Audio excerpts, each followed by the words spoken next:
Okay, so today we're going to talk about making the most of the summer. So why did you all come? If you don't want to talk, it's okay, but it's better if you do.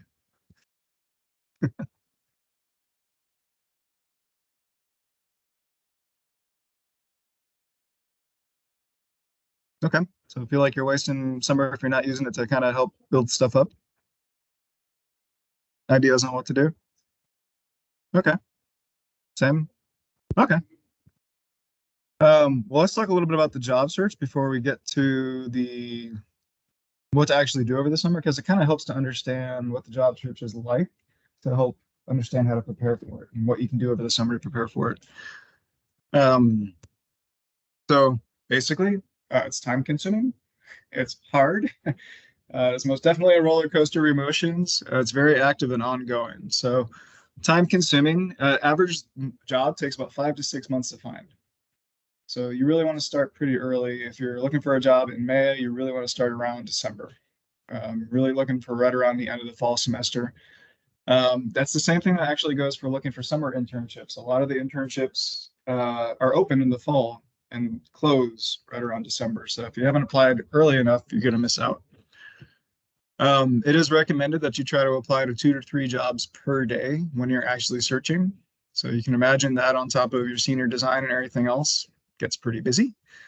And most jobs will have several rounds of interviews. So you're talking not just the one interview where they might call you and talk to you for a few minutes on the phone, but maybe sometimes 2 and 3 rounds, sometimes even 4 rounds. Sometimes there's a technical aspect to it, but it adds up. So back to the applying for 2 to 3 jobs a day, that turns out to be about 40 to 60 jobs per month that you're applying to, or about 200 to 360 over your entire job search. It's not quite realistic. I don't know about 2 to 3 a day. Um, we could talk about that a little later when we talk about getting into research and networking and everything like that with jobs. Okay. So it is very hard. Most jobs are filled through networking already.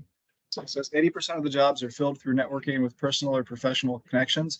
And 70% of jobs are said to never be posted, meaning that they're filled before they even get posted, right? Because of that networking, because we already know somebody. I got a call from the other day from somebody who was asking about a job that they haven't posted yet, and they were wanting to know if I was interested. That's the sort of thing that happens with all that networking. I didn't take it, but that's the sort of thing that happens. Not only that, employee referrals get an interview 50% of the time and are hired 20% of the time. Why do you think that is? Why do employee referrals matter?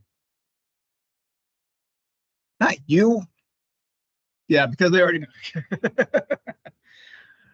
They do. They already know you, right? So I have this applicant pool of 200 people who've all turned in their resumes, but then I have somebody who already works with me and I already trust who says, no, you should look at this one first. So of course I'm going to look at that one first. It reduces my load as the interviewer and as the person trying to hire somebody, right? So part of the work is already done for me when you get a referral. Um, so that comes back to building those relationships, building up that network. So we'll talk a lot with networking here. You'll hear that word frequently. I mentioned it's a roller coaster of excitement. It most definitely is. You start looking for the jobs and you find one that you think is perfect for you. And how can you get that one? That's the job that you want. Then you apply, then you don't hear back for weeks. Then you're wondering why they aren't calling you back, and then you call them, and then maybe they'll actually interview you, but then you're left in limbo. It's up and down all over the place. And if you ever get stuck to the point where you're only job searching, like that is your job is job searching, it gets really depressing really fast. Um, so it's hard. Doing the job search when that's all you're supposed to be doing is really hard. People can try to keep building skills and everything like that, but really it almost becomes like a waiting game until you find the right job. Um, it is, whoops, what? Whoa, going the wrong way. All right, it is active. Oh, no, it's not active. It is active. Um, so the other slide that we said, or that we put up, said that it's 2 to 3 jobs per day, but it's really not a numbers game. It's more about quality. So the quality of your application when you're turning it in. How much are they going to look at it and think, wow, this person really does want to be with us? They're not just looking for a job, but they're looking for this job, right? Um, Building up those relationships ahead of time. So it's more of a long game than something that's short and you're just throwing out your application as many times as you can. Um, I just said it's a waiting game, but you don't want it to be.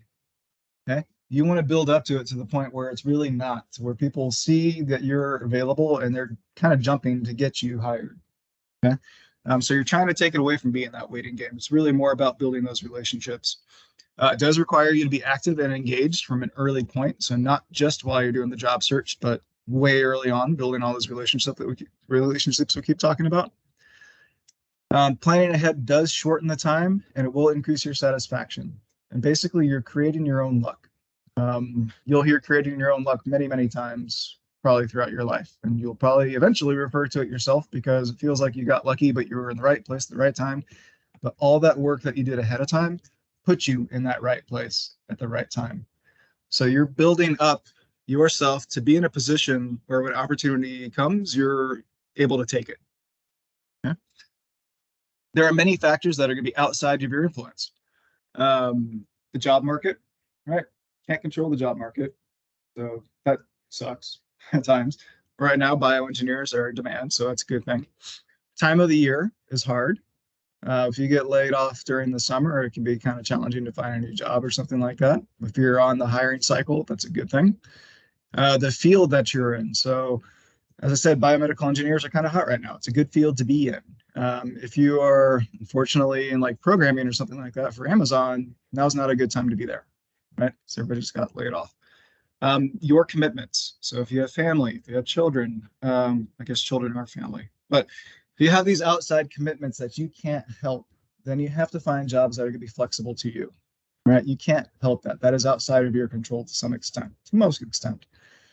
And then geography or location. So if you're locked into a particular area, you really do limit your options. If you're locked into just Dallas, there's some here, but not nearly as much if you were looking for bioengineering jobs on either coast. Okay, there's a lot out there too. There is a lot in Dallas, don't get me wrong, but there's also a lot out there. So the things that are inside your influence, if you're not locked down, now's the time for you to go explore. Like now's the time for you to be able to go out and go try all these new cities and have fun and everything. So being more flexible is good. You're kind of at the stage in your life where you're in between just having graduated, and I imagine most of you are in between the part where you don't quite have family ties tying you down just yet. So you can go work in another city or somewhere else, another country for a couple of years, and then decide if you want to come back or anything like that. But now's a really good time to explore. Inside your influence, you want to make sure application materials are good. That means like really, really, really refined, edited down to the point where you're so tired of looking at it because you can't find anything else. Your eyes are bleeding or something. Don't think that's physically possible, but still, you know what I mean? So it needs to be completely error-free. That's not just like your spelling or your grammar, but you want to make sure the formatting is spotless, that everything fits, that you're saying everything exactly the way you want to. So there's a lot of wordsmithing that needs to go into your application material. That is the difference between doing a newbie job and somebody who's really good at the job look or job search. Somebody who looks really professional versus somebody just fresh into it. Okay, it's that refining. And you also have to tailor it. So that whole applying to 2 to 3 jobs a day, if you're tailoring your resume like you should, it probably isn't going to be 2 or 3 jobs a day. Tailoring can take some time. What we mean by tailoring is when you go out and you are trying to figure out exactly what they want and then trying to fit your resume to that. So bringing all those experiences that they're looking for at the top of the resume, making them really obvious, making sure that when you write your cover letter that you're referring to their mission and everything like that. Just really making sure that when you submit that job application, they can tell that you made it about them. Okay? Other factors inside of your influence, your length of unemployment or your experience. So yes, it is hard to control if you're unemployed. That can be very hard to control, but you can be doing things during that time to get experience. And that's more of what we're talking about today is what sort of things can you use to build that experience up. Your online presence is something you can control. We talk about LinkedIn a lot when we talk about doing jobs. So making sure you're on LinkedIn, making sure your profile is actually filled out and that you're using it, that you're actually linking with people and talking with them. Search methods are also well within your control. So you're not just limiting yourself to Monster, but you're actually using lots of different methods to try to find jobs. So there are lots of search engines out there. There are a lot of professional organizations dedicated to fields. So are you actually looking in the Biomedical Engineering Society on their job post board, career post board? If you're interested in quality, are you looking in the ASQ job posts, like going out and finding those areas? Um, Going out and actually looking for companies. So not even necessarily searching the job websites, but going out and searching for companies. So all of your methods, are you doing a very comprehensive search or are you just using the easy stuff that you can grab off the top? Okay. And then your attitude. So as I said, it can get depressing really fast. It's really easy to get down when you're doing a job search. So trying to keep yourself positive um, can be challenging, but it is something you can control to some extent. So making sure you're taking care of yourself, making sure you're taking care of your mental health, all of that. Interrupt anytime there's questions, of course. Okay. And as the last point that I made was that it's ongoing. So your first job is most definitely not your last. So you need to plan ahead.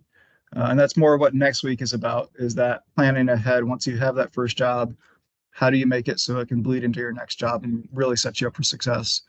Um, and I mean, some people are happy when they get into a job just staying there for the rest of their lives. I think that's becoming less and less. You don't really want to plan to move like within a year, but you should plan for some mobility within a couple of years, some sort of mobility. So what's your plan to get to there? Again, we'll talk about that a little later. All right. So attitude. We talked about it, but to me, I am fatalistically optimistic or optimistically fatalistic. I can't remember which one, but basically, I'm fairly optimistic. Everyone is going to get a job. You will find a job. You're going to find employment no matter what, whether that's flipping burgers or actually doing what you want to do, or being a doctor or whatever it is. That's different. Okay. But everyone is going to get a job. So you can be optimistic in that. If you want, you probably can find a job in your field. Not if you want, but if you try, you can find a job in your field. Okay. So you will find a job. Take that stress out of it. Okay. Now, preparing yourself, you're setting yourself up for a couple new things. You're going to get a job faster because you've been prepared, you've been working at it, you have those connections already made. You're going to get a job in the field of your interest. So if you are preparing yourself well, if you're out doing those networking opportunities, you're building those experiences, you will get hired in your area of interest. You're not just trying to reach out for anything. You are the one who's picking what you get to do. You get a higher starting pay, which is always a good thing. Starting pay is usually what sets the pace for the rest of your time in that job, sometimes even your career. So you want to start as high as possible. You get more confidence, which leads to less stress. If you are ready for the job search because you've already been preparing for it for years, then you know what you're doing going. And that's sometimes the biggest stress going into a test, right? It's not even knowing what you're necessarily going to have to worry about. With doing all of this ahead of time, you know what the test is going to be. You already know what you're going to go experience. And you get a better job. So, all right. That's most of my pre stuff. I do want to spend a little bit of time just deconstructing a job post, just so we can kind of get an idea of how we're specializing. And it's not even just specializing, but it's also picking out what experiences are you trying to build. Okay? When you go and you search ahead of time, looking at a couple of job posts that you'd want to end up doing, like something that looks good to you, even though you're not going to be applying for maybe 2 or 3 years, you can get the keywords from it and say, these are the things I need to start doing now. Like these are the experiences I need to start doing now. So it's your cheat sheet to prepare. Yeah. Okay. Can y'all read that? Yeah. Okay, good. So this is one I pulled off the internets yesterday from Brain Lab. All right, I'm just going to read it because otherwise I feel like I have nothing to do. So Brain Lab, fairly decent sized company, 1,000 to 5,000 employees. Brain Lab is a digital medical technology pioneer founded in 1989 and headquartered in Munich. The company employs 2,200 people in 25 locations around the globe. Brain Lab serves physicians, medical professionals, and their patients in over 6,300 plus hospitals in 122 countries. Brain Lab creates software-driven medical solutions that digitize, automate, and optimize clinical workflows for neurosurgery, spine, trauma, craniomaxillofacial, general and vascular surgery, as well as radiotherapy and radiosurgery. Core products center around surgical navigation, radiotherapy, digital operating room integration, and information and knowledge exchange. The Brain Lab Open Framework operating system will allow third parties to develop medical applications to further advance the field of spatial computing and mixed reality. Brain Lab is dedicated to creating an impact in healthcare. The company connects opportunities from emerging digital technologies to transform healthcare at scale and help improve the lives of patients worldwide. I'm going to go ahead and read the about the job too before we actually start looking for some keywords. I should have mentioned before I started reading, look for keywords as I go. Take note of them. Yep. All right, so about the job. Brain Lab revolutionized digital medical technology with the introduction of software for radiosurgery and surgical navigation. Today, Brain Lab is an industry leader in digital surgery, radiotherapy, and integrated operating rooms, serving physicians, medical professionals, and patients in we just read that. Man, I just copied and pasted that. Okay, that's fine. We employ over 2,000 people in 25 locations worldwide. Close-knit teams made of talented, curious, and authentic people are working together toward a common goal. Together, we're dedicated to making an impact. Sound like you? Join and grow with us. All right. What are some key things here? What is important to Brain Lab?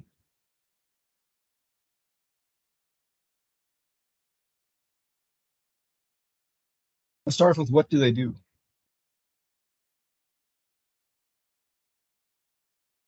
You can answer too.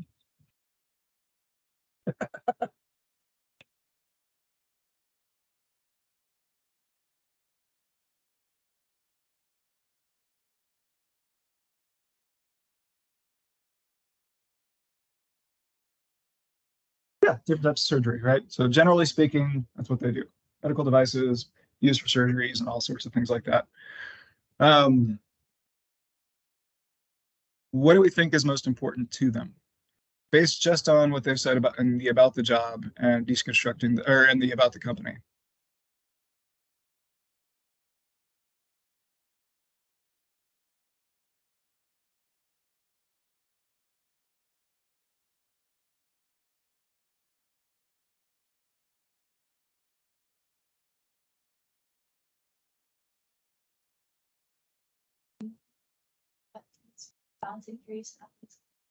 Yes, absolutely. So that sentence stood out to me.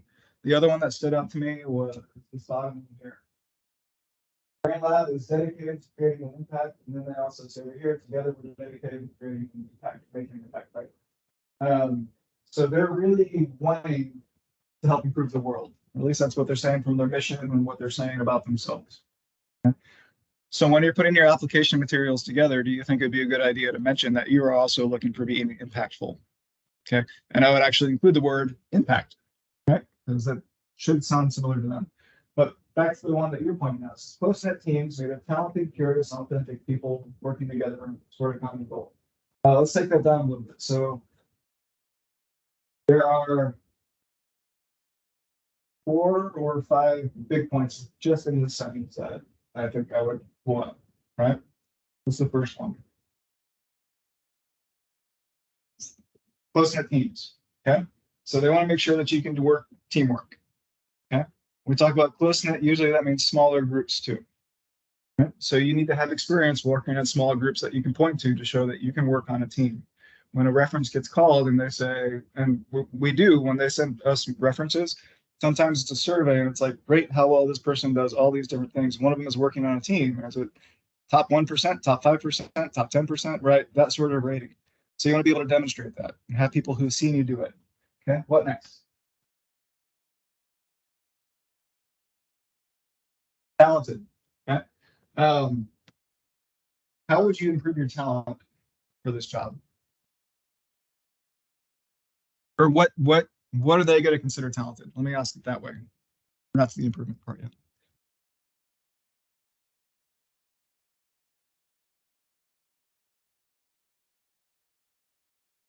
What are they talented in? Dance? Software programming? Yeah. So well, especially for this one, right? Be about the job. Software for radiosurgery and surgical navigation. Okay. So improving your talent in software. And we're looking for software from what we can tell so far. Okay. What's the next thing? Curious. Okay. How do you show that you're curious? Curious. How do you show you're curious?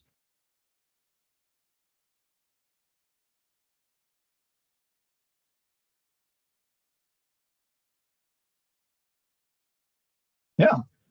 I'd say that's definitely part of it. So going and looking up the company ahead of time, researching it, being able to talk about it, show that you can talk about it in your cover letter, right? Or in your email to them talking about, hey, I want to work for you.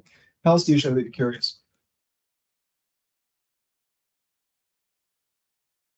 Eager to learn. Yeah. Don't be boring. Okay. You're not just sitting at home every day. You're actually out doing things. You're trying to expand your knowledge. You're out learning, right? You can demonstrate curiosity. That's something that you can show. What about authentic people? What do they mean by that?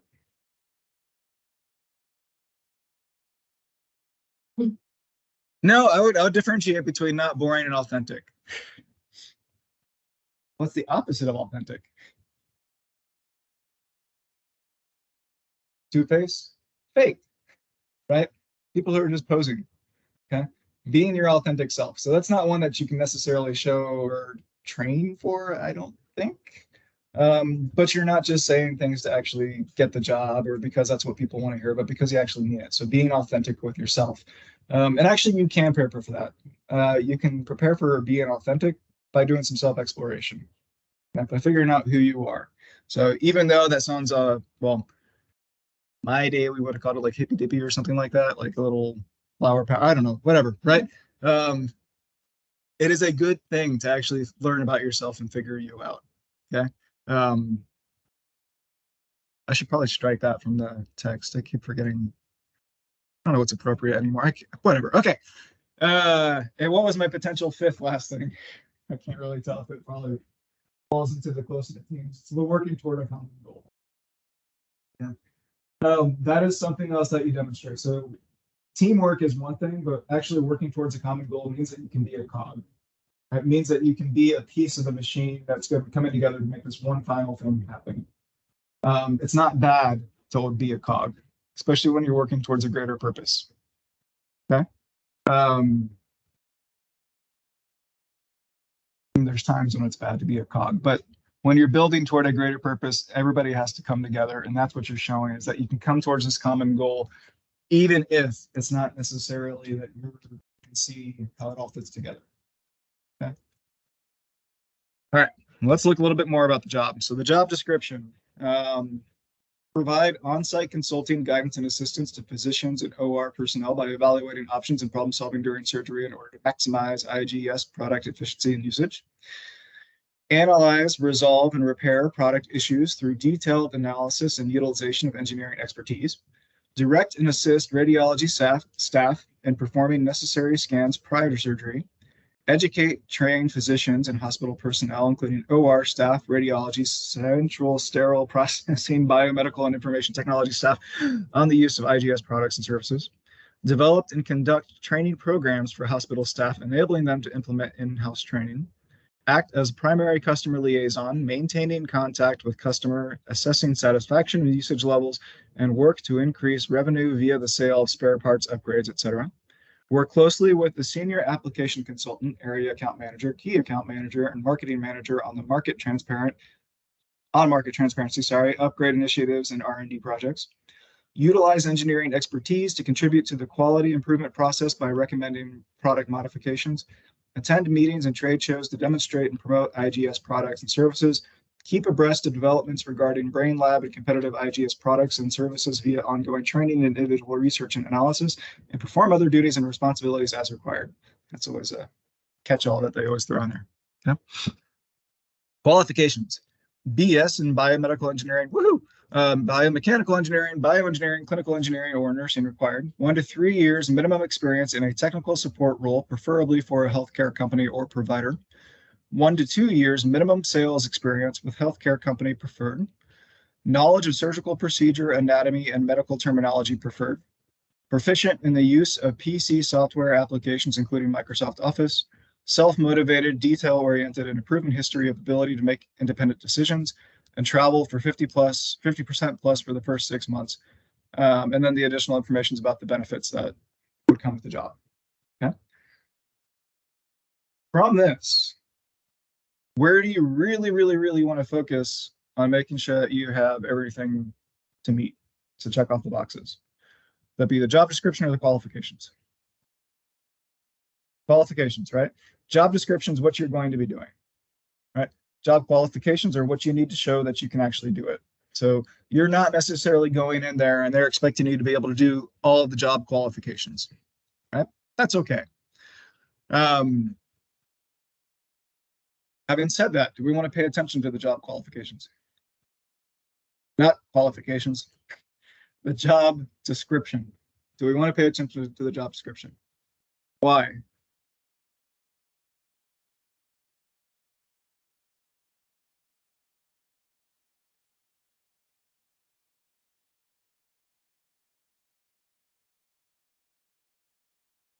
Okay, so it's good to know what you're going to be doing. So, okay.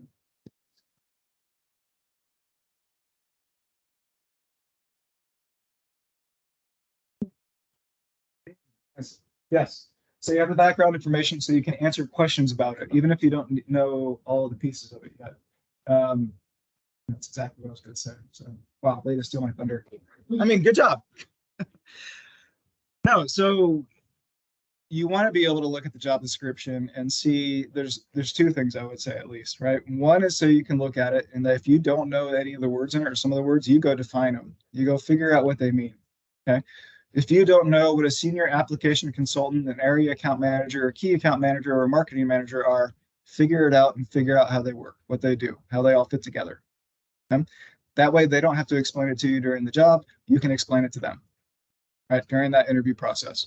So go through the job description, make sure you can hit that you don't know how to necessarily do them, but you know what they're talking about. Okay. What else can you look for in the job description? I will say there's something in the job description that you can put together that's not in the qualifications, not listed in the qualifications.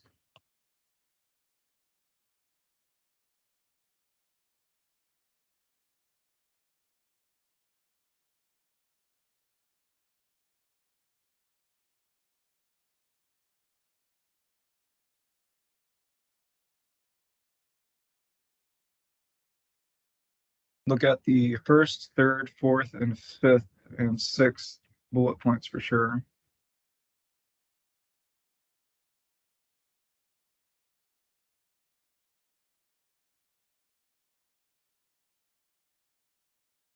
It won't hurt. That's not that's not the one I'm looking for. Leadership roles are good too. Again, not necessarily what I was going for. Also look at the third from last. Communication skills, absolutely. Okay. They don't point that out in their qualifications, but they most certainly want it. Okay. It is something that you need to demonstrate in your resume that you can do. So gathering those communication skills, looking for other things like that, looking for other trends or kind of hidden qualifications that they expect you to know, even if they forget to actually ask you for it. So the communications is going to be key here. Being able to talk up to people. So you're supposed to be talking to people who are going to be higher than you, being able to talk to people who are lower ranked than you on the job totem pole. Being able to talk to customers. So the attending meetings and trade shows, demonstrating, right? All of that. So look for those things. Okay, flipping over to the qualifications. Do you have to have every single one of these job qualifications to get the job? No, you can't see online, but they're all shaking their heads now. Qualifications is the wish list. That is what their perfect and ideal candidate would have. A lot of the times you can demonstrate these things otherwise. Okay. So they say that they want 1 to 3 minimums a year's experience in technical support role, preferably for a healthcare company or provider. Technical support can look like different things. Okay. If you know that they're looking for something like this, go apply for an on-campus job doing the help desk. That's technical support, right? Other things like that. Minimum sales experience with healthcare company preferred. Again, doesn't have to be a healthcare company, but it's more showing do you have ability to sell things, and not even necessarily selling a product. Okay. If you are working with a student group and you are trying to get donations from donors or anything like that, that requires sales skills. Anything like that where you're convincing people to do things is sales skills. What else would you want to study up for and be prepared for on this job if this was your perfect job?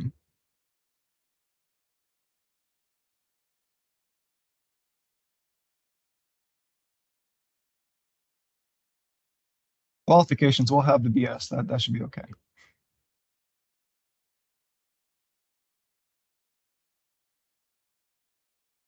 Microsoft Office, so that since they do call that one out in particular, it better be on your resume. What else?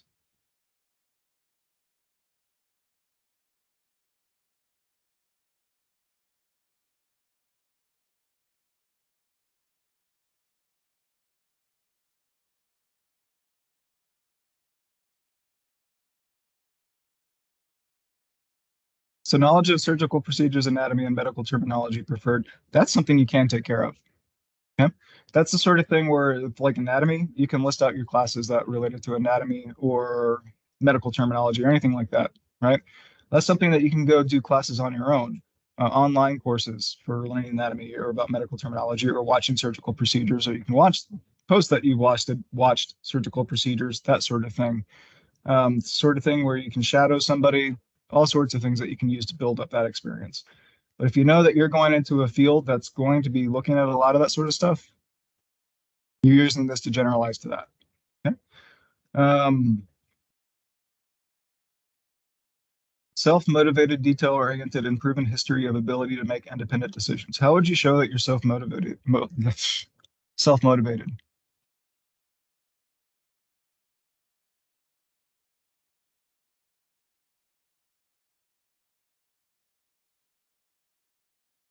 does it mean to be self-motivated? Driven. Okay. What does it mean to be driven?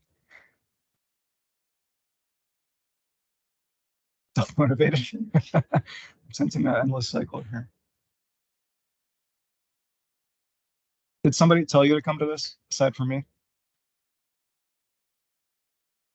No, you came on your own because you wanted to prepare, right? You are self-motivated in that you know that you have to look for a job. So you're coming here because you are motivated to, right?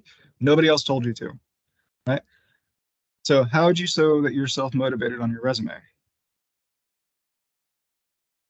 Yeah, being involved in things, right? Not just being involved in things, but trying to go in for those leadership or the roles that have some um, part of service involved in them, right? So not just being a member, but being the treasurer, or the president, or something in between, right? Um, Self-motivated could be that you're also seeking out those opportunities on your own. So maybe you don't have the internship, but you sought out and you've done all of your own self-education that you can do. Okay, self-motivated. Self-motivated is also some of the best recommendation letters I can write is including self-motivated. That's when I can write that the student is taking the course not just because they want to get an A, but they're asking questions because they truly want to understand the topic. Okay? That they really are trying to get an in-depth knowledge of it. That is self-motivated to learn. And curious, which is another one we've tried to cover. Um, so if you want to be self-motivated, be self-motivated. Okay. Detail-oriented. That's one where you definitely don't want to have mistakes in your resume. It always drove me crazy when I was hiring people and they say, I'm really detail-oriented, and then they like misspelled oriented or something.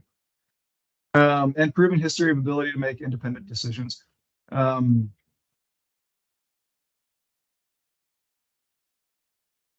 That's another one. So independent decision making is can come from group work, from working with student groups and things like that. It's pretty much any time that you can show that you're able to make big decisions for an organization or for something major, right?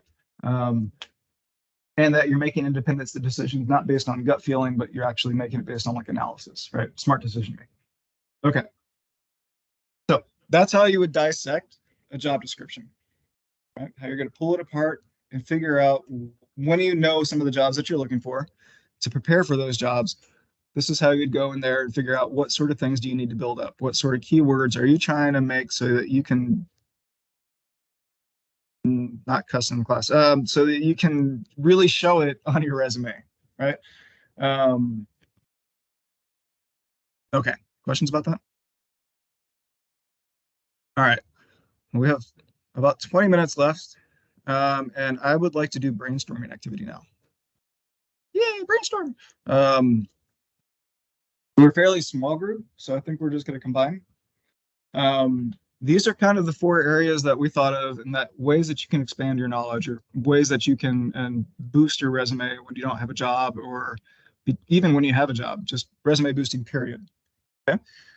So let's start with educational self-learning opportunities. So what do we mean by educational self-learning? Akila and Nia are also helping with this. They help put all of this together.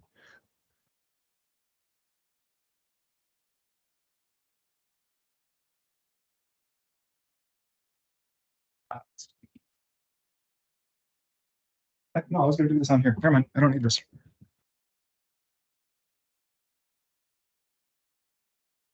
Give me 2 seconds.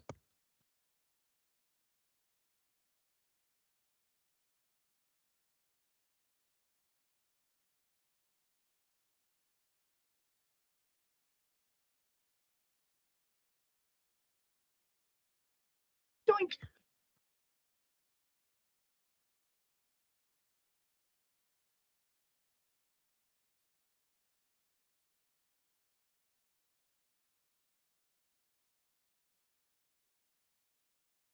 Okay, those are our main categories. So education. So education isn't necessarily just going and taking a class over the summer at like a community college because you have to, or because you're trying to knock it out of the way for your degree plan, which is okay. That's totally fine. But we're talking about something different here when we're brainstorming on this one. Okay. So what are some educational or self-learning opportunities that you can do, that you can set off into?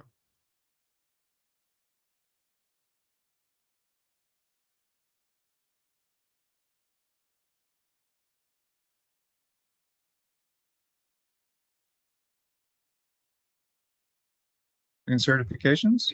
And what?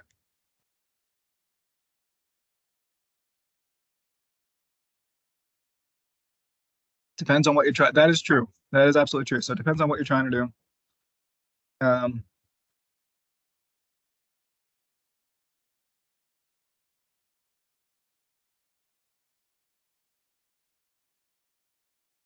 mhm.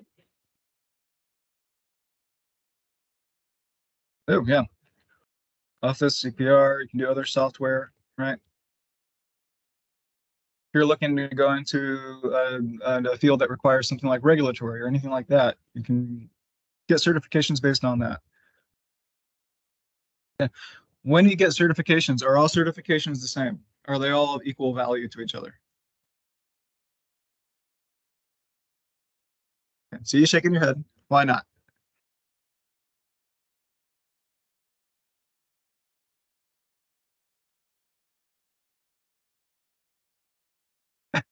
I think you have some idea.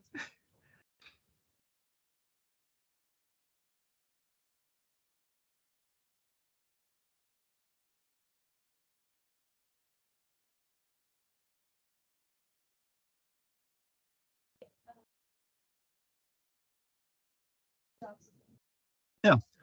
Um, so you can get a Microsoft Office certificate fairly easily, right? There's lots, and the thing is, you can go on the internet and get certificates really easy, right? Just go in and log in, and they give you a little sheet of paper, and you're done, right? So really, you got to figure out which ones are actually worth it, which ones are good. So if you are doing something that's more specific, like regulatory, you want to find the professional society that does regulatory, or that most people are looking at, and seek out those certificates. So like RAPS is the Regulatory Affairs Professional Society. Um, If I was looking to hire somebody in regulatory and they had a RAP certificate versus a LinkedIn certificate, I would hire the guy with a RAP certificate. Okay. It's better to have something than nothing, but as far as trying to build quality, that's what you're looking for. Okay. So make sure that they're quality.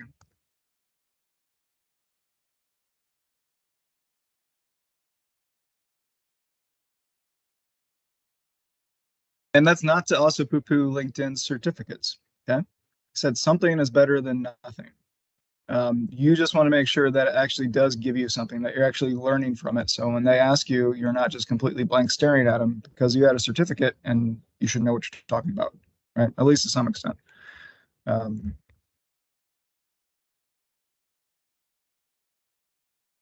and then the other thing that you pointed out is you want to get the certificates that are going to help you. Okay. Microsoft Office, it's fairly easy to get a certificate in that one. Most everybody does, right? But the things that you can get advanced on. So you can get Excel 1, Excel 2, Excel 3, different levels of those certificates. Okay. So if I have a job that I know really focuses on Excel, I'm going to maximize it as much as I can. So look at different levels. Okay. What else?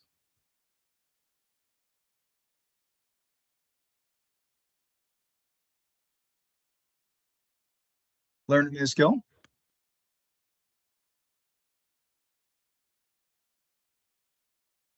How do you do that?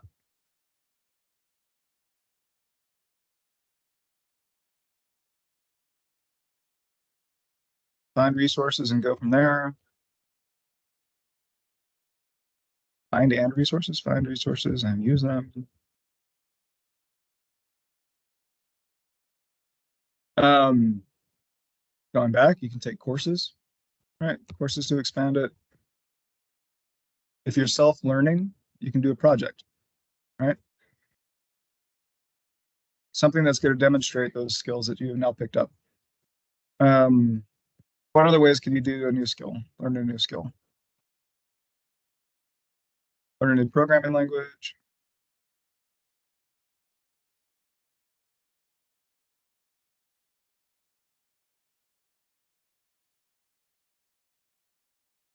You can volunteer with different groups, right? If you want to go get lab experience, you can go volunteer with a lab. I mean, that's usually we think of that more kind of like the internship. So, but the idea is though that you can go volunteer with things specifically to learn new skills. If I really want to go learn how to build a house, maybe I'll go volunteer for the people who Habitat for Humanity. I was gonna say people who build houses.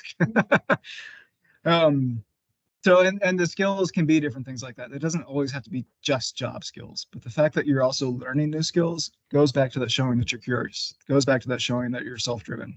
Okay. Um,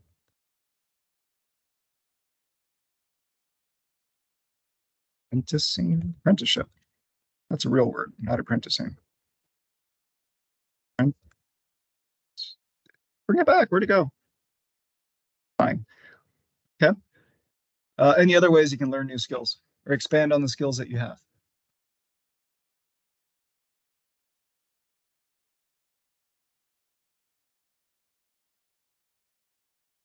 Okay. What other things can you do for education or self-learning?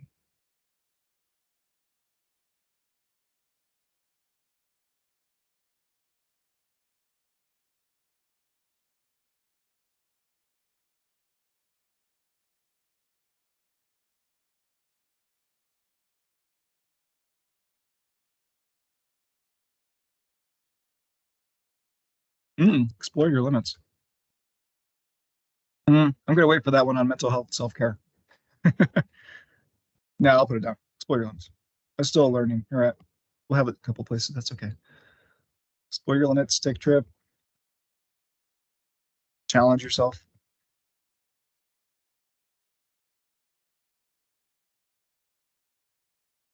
Let's see. I can think of two more, possibly three more.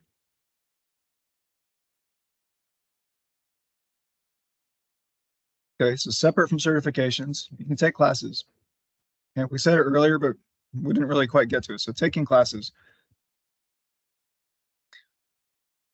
Classes can be in whatever. Okay, that's the thing that I was trying to differentiate. These don't have to be ones that are only directly applicable to your degree plan.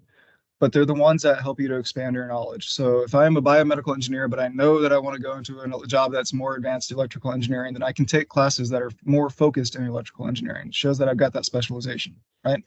Um, if foreign language is not a part of my degree plan and I really want to learn Spanish, I'm going to go learn it, right? So take classes. Um, Now, taking classes inside of your degree plan, yes, that is also beneficial. It's going to help you graduate faster. Okay. Um, but that's something you have to do anyways. So I'm not sure if that's really helping you in addition. Okay. So outside of your degree plan, things to expand your knowledge.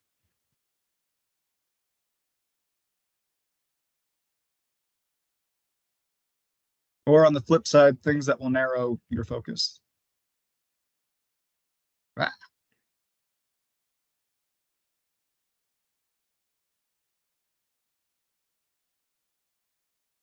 by taking classes, you can do all sorts of classes. We have community colleges, MOOCs, massive online, massive online open course or massive open online course or something like that, like Coursera, right? The ones where you can go in and you sign up and you don't have to pay for it. But if you want a certificate at the, I can't spell college, hell, I'm a college professor.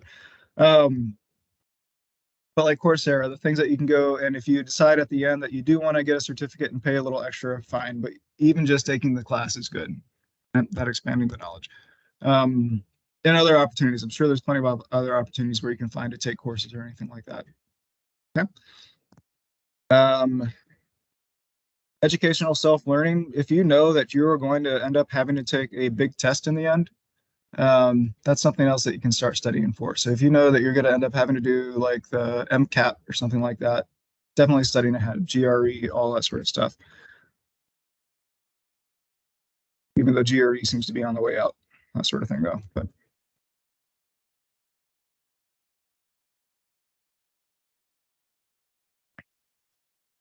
okay. Um, all right. Anything else that we want for educational self-learning that y'all can think of? It's hot in here. Holy cow. Okay. Experience building opportunities. What can we do to build our experience? So this is different from education. Education, we are expanding our mind. Now we're trying to build our wisdom. Okay. What can you do to build your wisdom?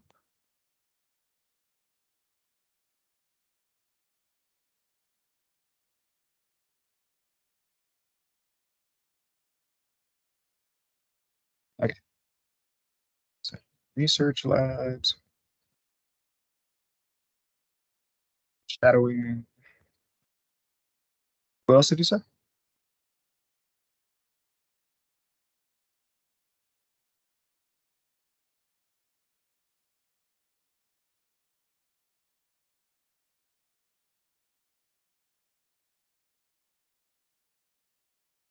I think that one's pretty key. That's good. And that encompasses pretty much everything we can write. But let's still write some more. So volunteering. Okay. So a lot of the some of the volunteering I was talking about earlier was more like going to, yeah, I can't remember what I was talking about with volunteering. That's okay. If I want to build knowledge specifically, so if I know that in the end I want to go do management, something like that, then volunteering was some place where you get to have a chance to do management. Doesn't matter what it is volunteering in, right? So you could go volunteer with an animal shelter if that gives you the opportunity. Yeah. Um, or many other places. So it doesn't always have to be that you're volunteering just in your particular field. You're trying to build soft skills so it can cross over. Okay. What else?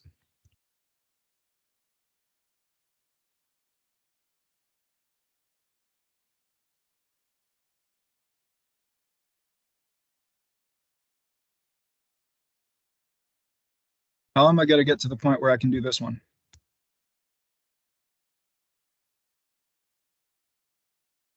Networking. I got to find the people. Networking is most definitely experience because the more you do it, the better you get at it. Okay. The more you do with networking, the more you reach out to people, ask to have a chat with them, and go grab coffee, something like that, the better you get at it. That in itself is building experiences, the interviewing with people. And it's also helping you to prepare for doing actual job interviews. So definitely networking.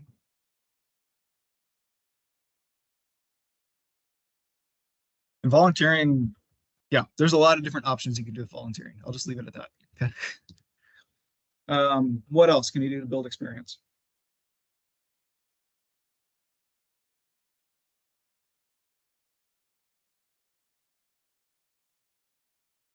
Say, skills thing again? What skills thing?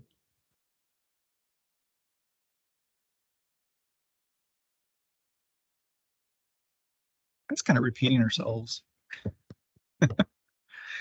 Yes, they're interwoven for sure. Yeah.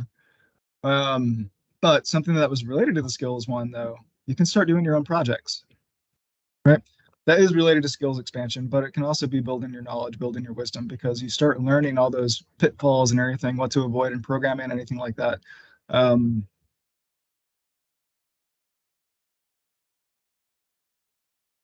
so 3D printing is an easy example. You start designing and creating your own 3D printed objects, right? They could be whatever, but something that you can actually show off in a portfolio. Same with programming. If you make programs that you can then include and show off. Research. You can do your own research and write a review paper, right? There's lots of things you can do. So doing your own projects, build, building a portfolio. Okay, so for the job that we were looking at where they were talking about being able to go do sales and things like that, you could potentially try to build a portfolio of sales. Okay. You could go start your own online business and do sales. It's a really easy, from what I understand, to start like an Amazon business. Never done it, but you could try it, right? So there's opportunities you can go look for and try and go do. All right. Anything else on experience building opportunities? Oh man, we're running out of time. You guys let me talk too much. All right, let's skip over to career prep. What do we do for career prep? How can we prepare for our career? And this is kind of a broad topic. It is a broad topic. Networking, absolutely. There are different types of networking that you can do. So we talked about volunteering for building experience. That can be all kinds of different volunteering. So, or sorry, all kinds of different types of networking. So I could go to somebody in a completely different field if they're a manager, still talk with them and get experience about network about management from them, right? But if I know that I'm going to try to go for a particular job, such as the one that we were looking at in Brain Lab, I can start networking with people in Brain Lab, or I can start working with people who have that job title, right? So it's a different type of targeted networking. Yeah. What else do we do for job prep, career prep? Resume building. What do you mean?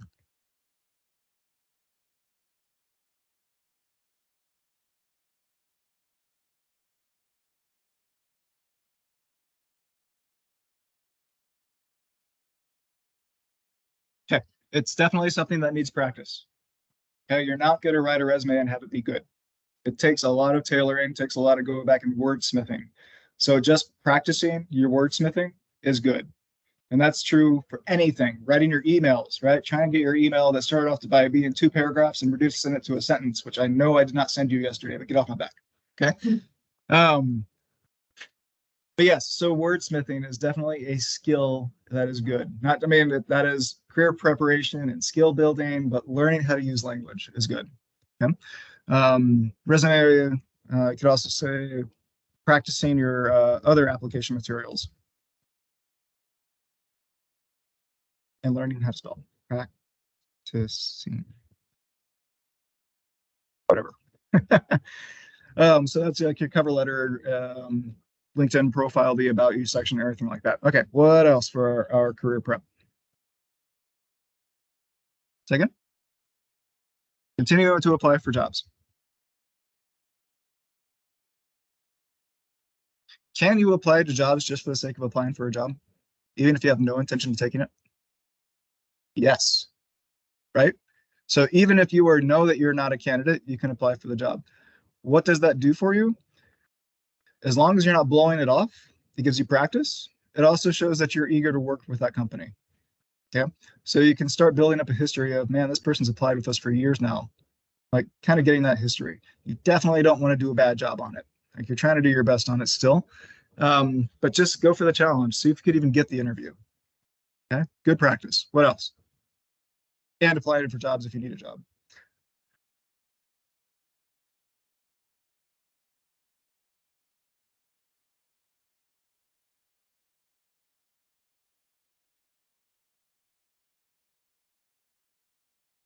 Oh, so much. Okay. Looking at job posts.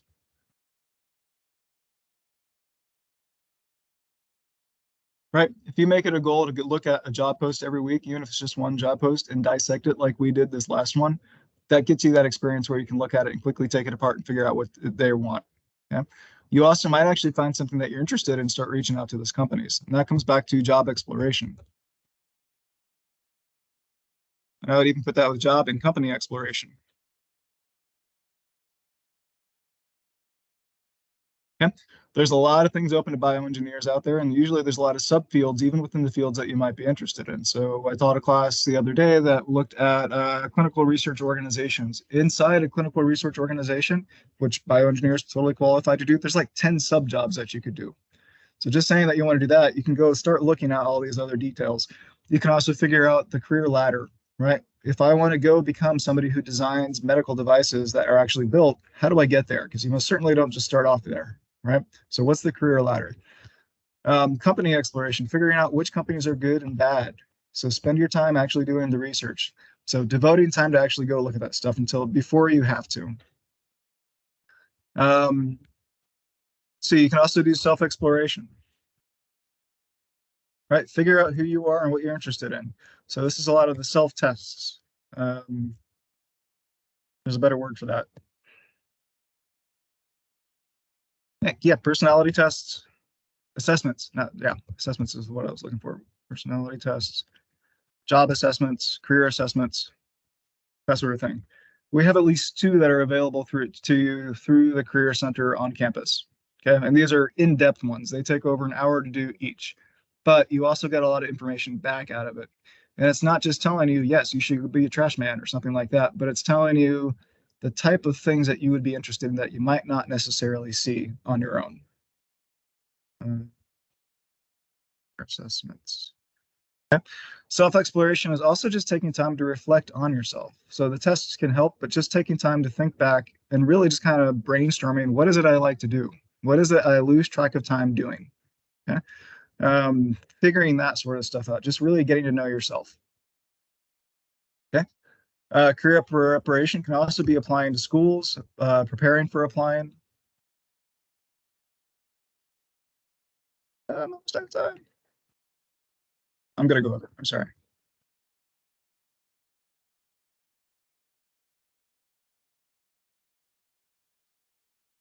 Come on. Okay. Building up your references, finding your references, and building up those relationships. So it is a part of networking for sure, but something that needs to be done. How many references do you need? What's the minimum number you need? Nope, three. You will need at least three references for any job that you apply to, and that also goes for graduate school. Okay. You want at least three, but you also want to have more, like 5 to 6 would be great. Okay. Having references that can talk about different aspects of what you can do and know is good. It's kind of like goes back to tailoring your resume. You can tailor your resume with the references you list. Yeah. So that's good. At least three preferred. So you also want to make sure they know different aspects about you.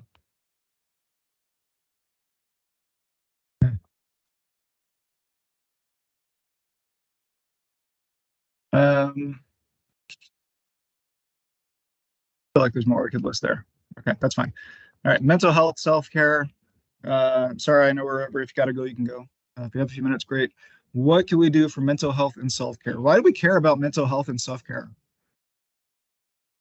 It's a job. I don't need my brain to be okay.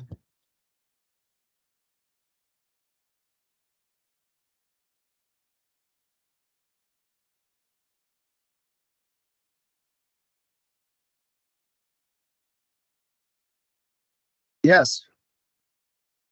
Even if you're not excited, you just need to not dread it. What was the first thing you said? It was good. Have confidence. Yes, thank you. Okay. The other side to it is if you are so busy doing all the job preparation and worrying about school and everything, you don't want to get to the point where you're actually going for a job and having a mental breakdown. Okay, that's bad. No mental breakdowns. Okay, so you actually have to relax in order to do well. Okay, so what can we do for our mental health and self-care? Take a trip, take a vacation.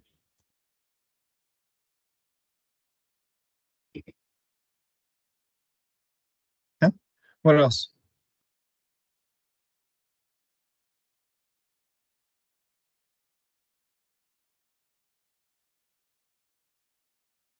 Hmm. Yeah, preparing for life. And that's, I would say that actually goes beyond just the job search. That can, well, job search for sure, but learning basic life skills. So how do you do a budget, right? That's an important thing that you need to learn that will reduce your stress in the future. Um, Learning what your living cost is going to be in the future so you can find the right job that will accommodate it, right? Um, you don't know how to do laundry, learn how to do laundry. Learning to cook so you're not just eating ramen every day. So this can be a lot of things for preparing for life, but it's the sort of thing that if you don't think about the life skills ahead of time and all of a sudden you're on your own that you have to take care of. Um, Learning to cook. What else? Mhm. Finding, or not even finding, but just indulging in a hobby.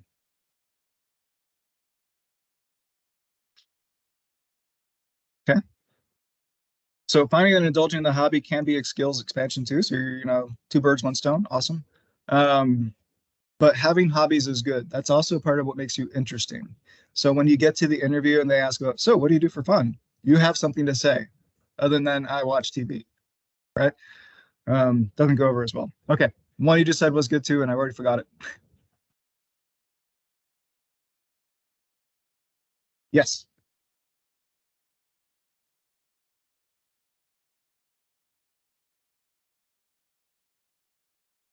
As part of that, I would say finding the things that make you happy because that can also be really hard to define. And that is part of that self exploration is figuring out what is important to you. Okay. When it comes to finding jobs and you think that money is the only thing that matters, there's so much more. So work-life balance, the location, benefits, like all sorts of things. Is it a good atmosphere? What kind of atmosphere do I need? Do I need to work by myself? Can I do that all day, or do I need to be around people?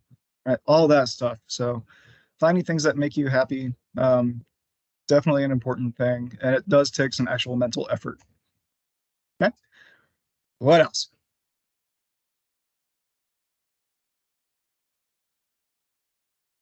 Goal setting, definitely good.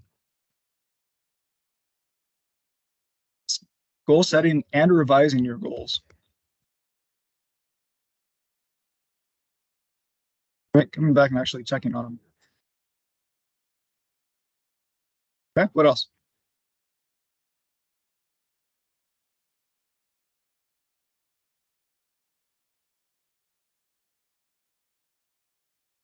Yeah, yeah, volunteering, stuff that helps fulfill you.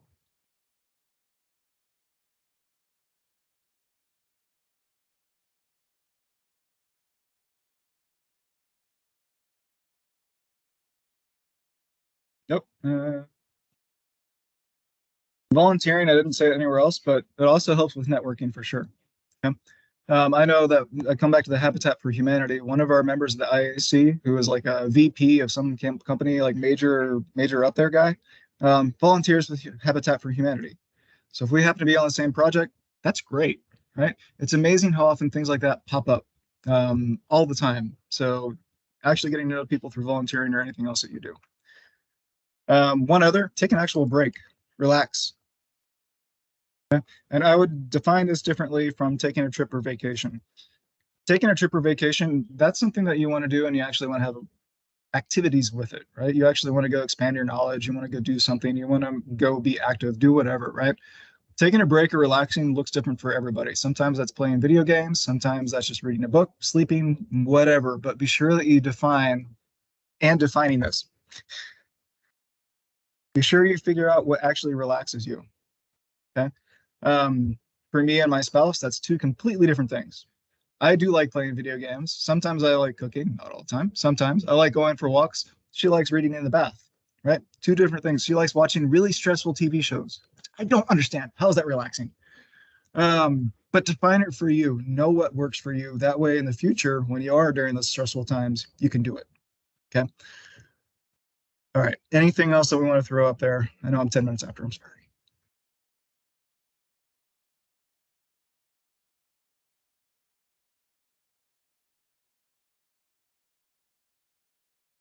Yes. Learn your limits and stick with them. All right. In addition, learning to say no can be a good one. Yeah. Okay. You're like full of them. This is good. Don't compare yourself to others.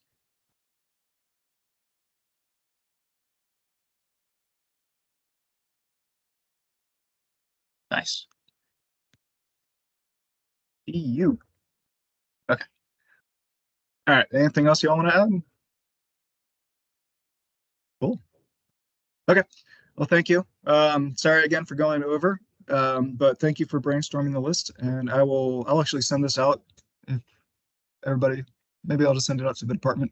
Uh, Even though they weren't here and they didn't help, it's okay. Yeah, I'm talking to anybody who's still listening on the thing. No. Okay. Well, like I said, so next week we'll come back and we're going to talk about after you have the job, or once you basically get the offer and confirm it, what can you do to start making the most of that opportunity? How do you start building your career for the rest of your life type things? Okay. Thank you all. Have a good weekend.